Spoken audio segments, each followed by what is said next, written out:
But top 5 Big Ten spring football questions.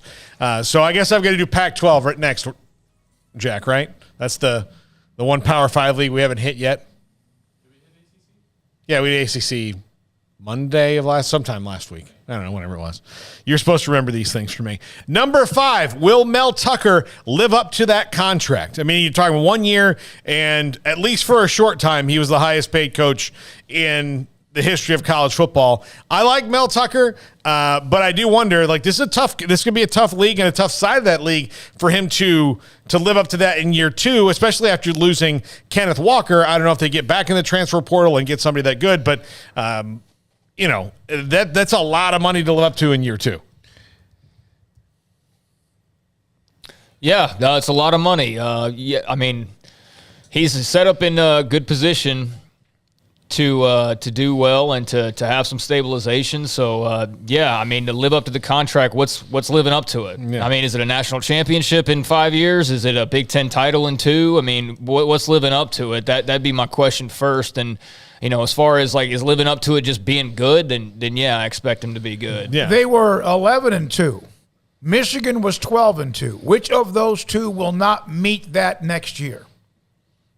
I don't know. I mean, then we got a Michigan. Both of them might not. Yeah, both of them might not. Yeah, that's a pretty damn good year. Yeah. Number 4, should people worry about Penn State? And this is a kind of a broad question. Should you worry about them getting good again, or should you worry about, like, maybe they kind of hit the wall a little bit? I mean, like, they've had problems at quarterback last year, obviously, and they lost some games you wouldn't have expected them to lose, and the COVID year was really bad for them. But the last 2 years, James Franklin, who gets rumored for every job that opens up, hasn't looked like he should worry about anything else but what's going on in Happy Valley. I wonder, is this a team that we should worry about maybe taking a dip, because the last 2 years they have, and I'll even discount the COVID year, but last year they didn't meet expectations at all. 2-3 against ranked teams, lost to Iowa, Ohio State, Michigan State, actually lost to Arkansas. So 2-4 against ranked teams. They need to flip that up. They beat Wisconsin and Auburn. They were 5-0 and rolling. And then got into that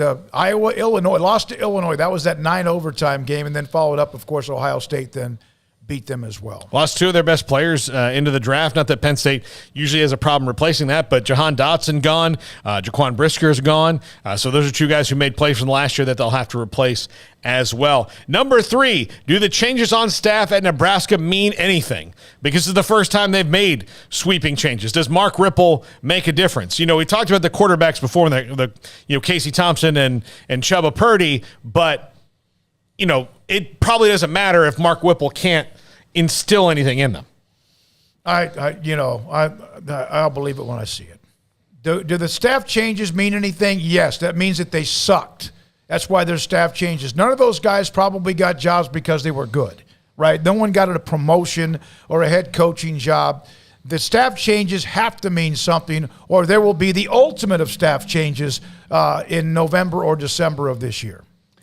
Yeah, I mean, they better. Otherwise, you just said it there. I mean, it's pretty clear. Either perform or Scott Frost is out and they're starting over. So, yeah, they better mean something. I'm not convinced Whipple's just going to come in and be the difference maker. I know they've got a lot of other changes, but this is ultimately on Scott Frost. I mean, that's what it's on. It's not Mark Whipple's job to save Scott Frost's job. I mean, I guess in some ways it is, but these problems are Scott Frost related. They are not the OC and, the safeties coach or the whatever. I mean, ultimately, when you've had the mediocrity, and that's even being kind of kind in some ways to what they've done the last few years with him, it's all on your feet, pal. I mean, it's all on you, and you better hope that it works out. All right, one thing about them real quickly as well. Nebraska, this coming season, does not have Ohio State on their schedule. They don't have Michigan State on their schedule. I still think they play Michigan. They don't have Penn State on their schedule. In normal years, that would be something you go, man, that's a great run. But, Purdue, Indiana, whoever they are playing, who knows? Because that's who they are, too. But that does give them hope. They do play Oklahoma early, but they've got a couple of games in which they have to beat teams like Georgia Southern. Who knows? Or North Dakota, I don't know. Or Northwestern. You can't take those games at all for granted, but they do have a little bit of a break when it comes to their Big Ten schedule. Yeah. Number 2, will Ohio State fix the defense with Jim Knowles? if it's probably not about Johnny's and Joe's at Ohio State. It's probably about scheme there. Yep. You would think that they have talent there that just didn't have a great scheme. And the games that Ohio State lost, they got mashed up front in the front seven, and teams ran on them. Even games that they won, they struggled a little bit because teams hit them in the mouth and they couldn't stop them. So Jim Knowles comes in from Oklahoma State, where he had a defense that very much hit people in the mouth all year last year. So can he bring that in 1 year to Ohio State? I tend to think that he can, and they don't need much of an uptick. They don't need to go, they have one of the best offenses in the country, and even losing Chris Olave and Garrett Wilson, they still have Smith and Jigba there, who's amazing, and more guys like Olave and Wilson just waiting in the wings to fill those roles. So and C.J. Stroud is back. So can they give up 10 less points a game? Yeah, he did a hell of a job. And that puts them State. back in the playoff for sure. And the answer to this question will certainly affect the answer to number one.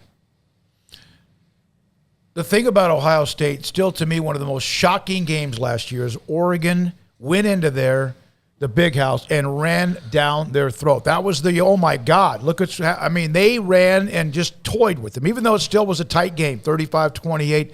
That's when you knew pretty quickly, we've got a problem. Yeah, I know some people have expressed hesitancy on him being able to translate it, quickly, but I think he'll do a good job there. I don't think he's, this is too big a job for his britches. I saw initially, and then granted, it's just random Twitter people, so take into, that account. But, he's not going to be able to do that here. It's not the same, or the scheme won't. I don't know what, there's just various complaints, I guess, like you get with any hire, but I think he's going to do a good job. There's a reason why Ohio State's one of the top 2-3 brands in all college football, and they went and grabbed Jim Knowles. Like that says it all. If he wasn't any good, they wouldn't have gone after him. He had a great year last year, and I think he'll do well. Well, they didn't let it, Ryan Day didn't let it languish. He didn't say, well, the guy I hired initially is good. He had a reason that they weren't in the playoff last year. They couldn't stop the run. And so he said, okay, who's stopping the run? Jim Knowles is. Let's go get him. Yeah. So that's what he did. And number one, can Michigan repeat? Because if number two is yes, then number one is probably no. Because as good as Michigan was last year, and I think they'll be good again, if Ohio State's probably going to be better than them on offense, in my opinion, then that means that if they can win on offense and defense, and Michigan maybe can't repeat. But look, Jim Harbaugh flirted with the NFL again. Seems like he's finally in for the long haul at Michigan after all that. So I guess we'll see. But I wonder if this is a team that's really set up to repeat, or if they did happen to catch Ohio State where they had a huge glaring weakness on the right year. It's a story. Yeah, can they? They can.